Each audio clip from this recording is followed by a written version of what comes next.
नेमोर the submariner. तो हम लोग बहुत समय से ये सुन रहे थे कि मार्वल इस कैरेक्टर पर फ्यूचर में कुछ प्लानिंग कर रहा है। तो फाइनली कुछ दिन पहले हुए कॉमिक कॉन में हमें ब्लैक पैंथर वकांडा फॉरएवर का फर्स्ट टीजर दिखाया गया, जिसमें हमें नेमोर द सबमरीनर का फर्स्ट लुक देखने को मिला। वैसे ट्रेलर देखने से हमें ये पता चला हमें इस मूवी में नेमोर की ओरिजिन कॉमिक से थोड़ी डिफरेंट देखने को मिल सकती है। वैसे हम एमसीयू में टेनॉच ह्यूर्टा जो एक मैक्सिकन एक्टर है उन्हें नेमोर को प्ले करते हुए देखने वाले हैं। वैसे हमने टेनॉच ह्यूर्टा को नेटफ्लिक्स के एक फेमस शो नार्कोस में भी देखा है। तो नेमोर द सबमरीनर आज तक के क्रिएट किए हुए सारे एक्वेटिक सुपर हीरोज में से सबसे पहला है। इतना ही नहीं, कॉमिक्स के अनुसार वो सबसे पहला म्यूटेंट भी है। इसके अलावा वो मार्वल का सबसे पहला एंटी हीरो भी है, जिसका गुस्सा और शॉर्ट टेम्पर बहुत ज्यादा ही खराब है, जिसके कारण वो अपने ही सुपर हीरो साथियों से लड़ पड़ता है। कॉमिक्स में नेमोर को बहुत ही ज्यादा इगोइस्टिक कैरेक्टर दिखाया गया है, जिसके कारण वो कॉमिक्स में कई बार एज अ विलेन भी दिख चुका है। तो नेमोर को क्रिएट करने वाले राइटर और आर्टिस्ट बिल टैबरेट थे। तो बिल टैबरेट ने इस कैरेक्टर को इसलिए क्रिएट किया था ताकि वो नेमोर को ह्यूमन टॉर्च से लड़वा सके। तो यहाँ पर बिल टैबरेट बेसिकली रीडर्स को फायर और वाटर का यहाँ पे चैलेंज दिखाना चाहते थे। तो नेमोर मार्वल कॉमिक्स का one of the oldest character है, जहाँ पर वो हमें सबसे पहली बार 1939 के मार्वल कॉमिक्स इशू नंबर 1 में देखने को मिला था। इनिशियली मार्वल में नेमोर को एज अ विलेन ही दिखाया गया था, लेकिन रीडर्स इससे ऑफेंड नहीं हुए, क्योंकि नेमोर जो भी कांड करता था वो अपने सी और अपने एक्वेटिक लाइफ को बचाने के लिए करता था। इसी वजह से मार्वल कॉमिक्स ने बहुत ही जल्द नेमोर को as a anti hero develop कर दिया। तो नेमोर की कहानी शुरू होती है 20 मिलियन साल पहले, जब अर्थ पे दो एंशिएंट सिविलाइजेशन एग्जिस्ट करते थे, जिनका नाम एटलांटियंस और लेमोरियंस था। एटलांटिस उस वक्त एक बहुत ही पावरफुल नेशन था, जहाँ पर प्री हिस्टोरिक ह्यूमंस रहते थे, और दूसरी तरफ लेमोरिया पे राज करते थे एक मॉन्स्टर रेस, जिन्हें हम मार्वल सिनेमैटिक यूनिवर्स में डेविएंट्स के नाम से जानते हैं। तो उस समय कुछ सेलेस्टियल्स ने मिलकर डेविएंट्स को क्रिएट किया था और उन्हें अर्थ पर छोड़ दिया था, ताकि वो हजारों साल बाद आकर उनको ऑब्जॉर्व कर सकें। तो सेलेस्टियल फिर 1 मिलियन साल बाद अर्थ पर वापस आते हैं, जिससे कि वो उनके वंशजों को ऑब्जॉर्व कर सकें, जिनको उन्होंने 1 मिलियन साल पहले अर्थ पर छोड़ दिया था। उन्होंने अर्थ पर आकर ये देखा कि कुछ लोगों के पास गॉड लाइक पावर्स आ चुकी हैं और वो माउंटेन्स पे रहने लगे हैं, जिन्हें हम इटर्नल्स के नाम से जानते हैं। सेलेस्टियल्स ने ये भी देखा कि डेविएंट्स और ह्यूमंस आपस में बहुत ही ज्यादा लड़ते थे, जिस चीज को देख के उन्होंने डिसाइड किया कि वो उस सिविलाइजेशन को डिस्ट्रॉय कर देंगे। जिसके बाद उन सेलेस्टियल्स ने अर्थ पर अटैक कर दिया, जो अटैक एक न्यूक्लियर अटैक से कम नहीं था, जिसके वजह से एटलांटिस और लेमोरिया पूरी तरीके से डिस्ट्रॉय हो गई और समुद्र की गहराइयों में डूब गए। अब एटलांटिस के पानी में डूबने के कई जनरेशन बाद हम देखते हैं कि कुछ ह्यूमंस पानी में सांस लेने की एबिलिटी अपने अंदर डेवलप कर लेते हैं, जिन्हें हम कॉमिक्स में होमो मरमैनस के नाम से जानते हैं। तो ये लोग उन्हीं एटलांटियंस के वंशज हैं जो हजारों साल पहले पानी में डूब चुके थे। कुछ लोगों का कहना था कि इन लोगों को पानी में सांस लेने के लिए गिल्स सी गॉड नेपच्यून की तरफ से मिली थी। तो वो लोग फिर से समुद्र की गहराइयों में जाके वापस फिर से एटलांटिस शहर को बिल्ड करते हैं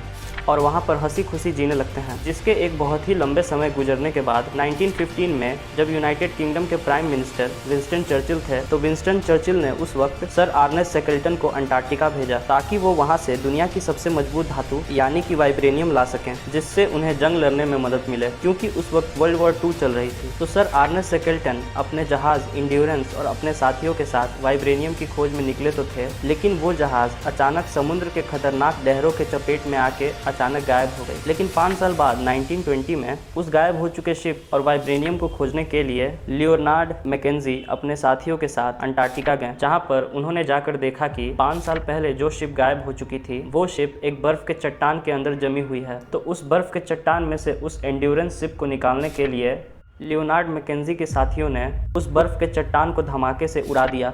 लियोनार्ड मैकेंजी इस बात से अनजान थे, उस बर्फ के चट्टान के ठीक नीचे समुद्र की गहराइयों में एटलांटिस शहर बसा हुआ था, और उस धमाके के कारण बर्फ के बड़े बड़े चट्टान के टुकड़े एटलांटिस शहर में गिरने लगते हैं, जिससे एटलांटिस शहर में भगदड़ मच जाती है और उस शहर का काफी ज्यादा नुकसान हो जाता है। तो उन एटलांटियंस के राजा उस वक्त किंग ठैकर थे, जो इस बात से बहुत ही ज्यादा नाराज थे। इसी वजह से इस बात की जाँच पड़ताल करने के लिए उन्होंने अपनी बेटी प्रिंसेस फिन को सरफेस पर भेजा, इस बात का पता लगाने कि आखिर सरफेस पे ऐसा चल क्या रहा है। जिसके बाद प्रिंसेस फिन तैर के ऊपर समुद्र के सतह पर आ जाती है और उसके बाद उस शिप में चढ़ जाती है। तो इस वक्त प्रिंसेस फिन जमीन पर सांस ले सकती है, क्योंकि उसने एटलांटिस से आते समय जमीन पर सांस लेने वाला पोर्शन पी लिया था। तो प्रिंसेस फिन जैसे ही समुद्र की सतह पर आती है, वो देखती है ओरिकल शिप को, लेकिन वो जानना चाहती है कि वो लोग आखिर यहाँ पर कर क्या रहे हैं। उनका मकसद क्या है। इस बात को जानने के लिए प्रिंसेस फिन अपने आप को उनसे पकड़वा लेती है और फिर जहाज के लोग उसे पकड़कर लियोनार्ड मैकेंजी के पास लेके जाते हैं और देखते ही देखते प्रिंसेस फिन उनको समझने लगती है। प्रिंसेस फिन को धीरे धीरे ये एहसास होता है कि इन लोगों ने ये सब कुछ जानबूझकर नहीं किया और शिप पर रहते रहते लियोनार्ड मैकेंजी और प्रिंसेस फिन के बीच में प्यार हो जाता है और उन दोनों ने जहाज पर शादी भी कर ली। लेकिन दूसरी तरफ किंग थैकर इस बात से अनजान थे। उनको लगा कि उनकी बेटी मर चुकी है या तो इतने समय से कैद में है। इसी वजह से किंग थैकर ने अपने सैनिकों को ऑर्डर दिया कि वो ऑरिकल शिप को ढूंढ के प्रिंसेस फिन को लेकर आए और थैकर की सेना ने ऑरिकल शिप को ढूंढ भी लिया और शिप के सभी लोगों को मारकर प्रिंसेस फिन को वापस एटलांटिस लेकर आया। लेकिन प्रिंसेस फिन इस बात से अनजान थी कि उसका पति उन लोगों के साथ शिप पर मारा जा चुका है। एटलांटिस में कुछ महीने रहने के बाद प्रिंसेस फिन एक बच्चे को जन्म देती है जो हाफ ह्यूमन और हाफ एटलांटियन था और उस बच्चे का नाम दिया जाता है नेमोर, जिसका एटलांटिस में मतलब था दी एवेंजिंग सन। तो नेमोर दिखने में किसी ह्यूमन की तरह लग रहा था क्योंकि उसके स्किन का कलर एटलांटियंस की तरह ब्लू नहीं था। जिसके बाद नेमोर एटलांटिस में अपने दूसरे भाई बहनों के साथ खेल कूद कर बड़ा हुआ। इतना ही नहीं, एक दिन जब नेमोर अपने दोस्तों के साथ खेल रहा था तब वो गलती से पानी के ऊपर वाली सतह पर चला जाता है, जिसके बाद उसे पता चलता है कि वो ह्यूमंस की तरह पानी के बाहर भी सांस ले सकता है। इसके अलावा वो अपनी माँ से इंसानों की भाषा भी सीखता है। इसके अलावा जन्म के कुछ दिन बाद नेमोर के पाँव में छोटे छोटे विंग्स उग जाते हैं जिसके मदद से वो हवा में उड़ सकता है। तो वर्ल्ड वॉर 2 के दौरान उस एरिया में कुछ मिस्टीरियस डाइवर्स घुस आए, जिसके बाद नेमोर को इस चीज़ की इन्वेस्टिगेशन करने के लिए भेजा गया, पता लगाने कि आखिर ये लोग हैं कौन और चाहते क्या है। जहाँ पर नेमोर को ये पता लगा कि ये लोग नाजीज के लोग हैं जो कि एटलांटिस के पीछे हैं, जिससे कि वो लोग एटलांटियंस को पकड़ के उनकी बॉडीज़ पर रिसर्च कर सकें, जिससे उन लोगों को जंग लड़ने में मदद मिले। तो इन नाजीज को रोकने के लिए नेमोर पहली बार पानी से बाहर निकल के मार्वल की सबसे पहली super hero team the invaders join करता है, जिस टीम के मेंबर्स थे कैप्टन अमेरिका, बकी Barnes, original human torch, speed fire और भी बहुत लोग। तो नेमोर आगे चल के इन्वेडर्स टीम का परमानेंट मेंबर बन जाता है, लेकिन उसके शॉर्ट टेम्पर और एरोगेंट बिहेवियर के कारण वो अपने टीम मेंबर से ही लड़ने लगता है। तो ये थी नेमोर की गोल्डन एज की कहानी। तो नेमोर को मार्वल एज में इंट्रोड्यूस किया जाता है एक दाढ़ी वाले आदमी के तौर पे जो अपनी सारी याददाश्त खो चुका होता है और सर्कोपेन एक नोमैड की जिंदगी जी रहा होता है। तो जॉनी स्टॉर्म जब उस वक्त फैंटास्टिक फोर में ह्यूमन टॉर्च था, उसे वो दाढ़ी वाला आदमी रास्ते पे मिलता है, जिसकी लाजवाब ताकत और सुपर ह्यूमन स्ट्रेंथ देख के जॉनी स्टॉर्म चौंक जाता है। जिसके बाद जॉनी स्टॉर्म अपने फायर से उस आदमी की दाढ़ी जला देता है, जिसके बाद उसे ये पता चलता है कि ये तो और कोई नहीं नेमोर द सबमरीनर है जो अपनी याददाश्त पूरी तरीके से खो चुका है। जिसके बाद जॉनी स्टॉर्म तुरंत नेमोर को पानी में जाकर फेंक देता है जिससे कि उसकी याददाश्त वापस आ जाए। तो पानी में थोड़ी देर छटपटाने के बाद नेमोर की पूरी याददाश्त वापस आ जाती है। याददाश्त वापस आने के बाद नेमोर ये रियलाइज़ करता है कि उसकी ये हालत सरफेस वाले लोगों की वजह से हुई है। इतना ही नहीं, सरफेस वालों की न्यूक्लियर टेस्टिंग की वजह से सारे एटलांटियंस पानी के अंदर एक दूसरे से बिछड़ गए, जिसके बाद वो ह्यूमन से बदला लेने के लिए एक बहुत ही खतरनाक सी क्रिएचर के साथ सरफेस पर हमला करता है, जहां पर उसे रोकने के लिए फैंटास्टिक फोर आते हैं। लेकिन पिछले कुछ सालों में नेमोर पानी के अंदर भी अपने कई दुश्मनों का सामना करता है, जैसे कि पुलमेरियंस, लायरा एंड आर्टुमा। वैसे हम आर्टुमा को ब्लैक पैंथर वकांडा फॉरएवर में देखने वाले हैं। इनमें से कुछ लोग बाद में चल के वकांडा के दुश्मनों से हाथ मिला लेते हैं। इसी वजह से नेमोर और ब्लैक पैंथर एक दूसरे से लड़ते हैं, लेकिन बाद में चल के वो लोग अपने सारे दुश्मनों को हराने के लिए एक दूसरे के साथ टीम अप करते हैं। अगर बात की जाए नेमोर की ओरिजिन के बारे में, तो नेमोर की ओरिजिन से कई सारे फैक्ट्स जुड़े हुए हैं। उसे मार्वल का सबसे पहला म्यूटेंट कहा जाता है। ये बात अलग है कि क्रोनोलॉजिकली अपोक्लिप्स, वुल्वरीन और मिस्टीक उससे भी पुराने हैं, लेकिन 1960s के ज़माने में नेमोर को एज अ म्यूटेंट स्टैब्लिश करने की कोशिश की गई थी, जहां पर 1964 के एक्समैन के इशू 6 में उसे चार्ल्स एक्जेवियर और मैग्नीटो दोनों ही अपने टीम में शामिल करना चाहते थे,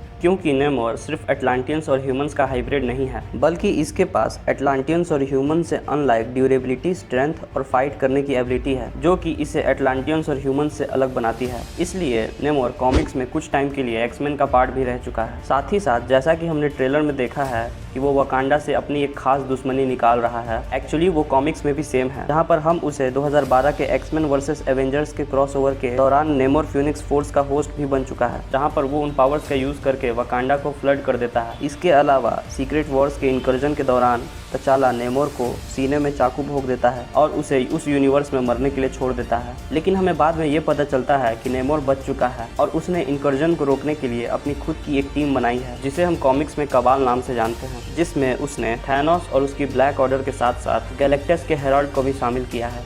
इसके अलावा नेमोर मार्वल कॉमिक्स के एक फेमस टीम इल्यूमिनाटी का भी मेंबर रह चुका है। तो ये थी मार्वल कॉमिक्स में नेमोर द सबमरीनर की ओरिजिन। तो चलिए बात करते हैं इसके सारे सुपर हीरो पावर्स के बारे में। तो नेमोर एक अटलांटियन और ह्यूमन का हाइब्रिड है जो कि पानी और जमीन दोनों पर सांस ले सकता है। इसके अलावा उसके पास सुपर ह्यूमन स्ट्रेंथ, स्टैमिना और ड्यूरेबिलिटी है। उसके साथ साथ उसके पाँव में छोटे छोटे पंख भी हैं जिनकी मदद से वो हवा में उड़ सकता है। इसके अलावा वो पानी में सारे अटलांटियंस के मुकाबले तेज तैर सकता है। उसके साथ साथ नेमोर की हीलिंग एबिलिटी पानी में ज़्यादा तेज है जमीन के मुकाबले। इसके अलावा वो पानी में एकोलोकेशन और एक्वेटिक टेलीपैथी की मदद से सारे एक्वेटिक लाइफ से बात और उन्हें कंट्रोल भी कर सकता है। और इतना ही काफ़ी नहीं था कि उसके पास लो एज एबिलिटी भी है जिसके मदद से वो एक नॉर्मल ह्यूमन बीइंग के मुकाबले 5 गुना ज़्यादा समय तक जिंदा रह सकता है। तो ये थी मार्वल कॉमिक्स में नेमोर द सबमरीनर की पूरी ओरिजिन और उसके साथ साथ उसकी पावर्स एंड एबिलिटीज। अब देखना ये रहेगा कि मार्वल इस कैरेक्टर को मार्वल सिनेमैटिक यूनिवर्स में कैसे स्टैब्लिश करता है। वैसे अगर आपको नहीं पता तो बता दूं कि मार्वल मोस्ट प्रोबेबली डीसी के एक्वामैन से डिफरेंशिएट करने के लिए